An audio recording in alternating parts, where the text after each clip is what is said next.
Les amis, bonjour. Cela fait plusieurs semaines que j'attire votre attention sur une diversité de questions juridiques au travers de ma plateforme.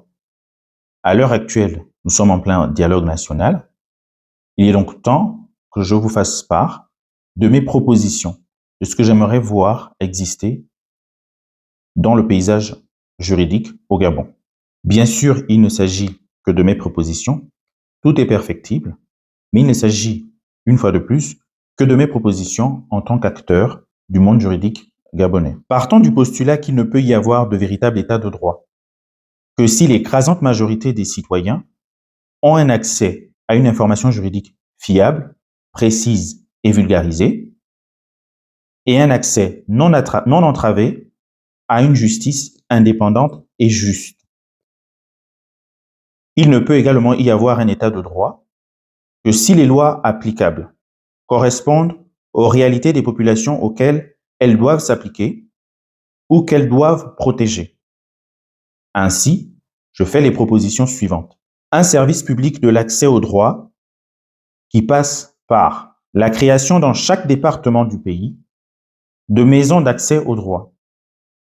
Ces dernières auront pour but d'informer gratuitement les citoyens sur leurs droits dans tous les domaines et de les aider à accomplir les démarches pour saisir la justice, le cas échéant, sauf dans les cas où la loi prévoit le recours obligatoire à un avocat, notaire, huissier, conseil juridique, etc.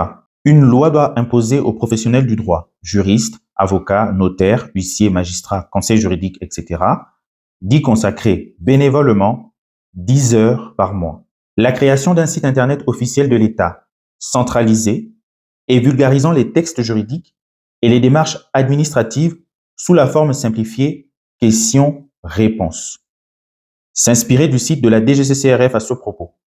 Ce site doit également regrouper les formulaires de démarche administrative et de saisine de la justice en libre téléchargement. La création d'un Conseil national de la consommation avec 2 missions principales.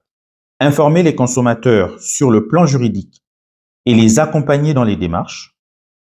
En outre, faire office d'organe à compétence nationale de règlement amiable des litiges entre les consommateurs et les opérateurs économiques dans tous les secteurs, baux, assurance, banque, énergie, eau, etc. Leur saisine est naturellement gratuite. Codifier un droit des obligations propre au Gabon, tenant compte de nos réalités économiques et culturelles. Est-il encore besoin de rappeler qu'à ce propos, à l'heure actuelle, c'est encore le Code napoléonien de 1804 qui est applicable en matière de droit des obligations. Même en France, qui est le pays de référence en la matière, une réforme a eu lieu en octobre 2016, codifier un droit de la consommation propre au Gabon, tenant compte, une fois de plus, des réalités économiques et culturelles. La création de juridictions spécialisées pour connaître des litiges concernant des sujets épineux comme les successions, les violences faites aux femmes, les infractions à l'encontre de la veuve et de l'orphelin, la création effective de l'école des avocats, des notaires, des huissiers et commissaires-priseurs, gérés par une entité privée, la consécration de l'indépendance vis-à-vis du ministre de la Justice et de l'inamovibilité du procureur de la République gabonaise. Ce dernier, le procureur de la République, doit être élu au suffrage universel direct dans les localités de son ressort pour un mandat de 9 ans non renouvelable. L'élection du président du Conseil supérieur de la magistrature parmi ses pairs magistrats. La création d'une commission nationale qui effectuera un travail de recherche et de consultation nationale en vue de l'écriture d'un véritable code civil gabonais tenant compte des réalités civilisationnelles, traditionnelles et culturelles du Gabon, notamment sur la question de l'attribution du nom, du prénom, de la filiation, du mariage coutumier, etc.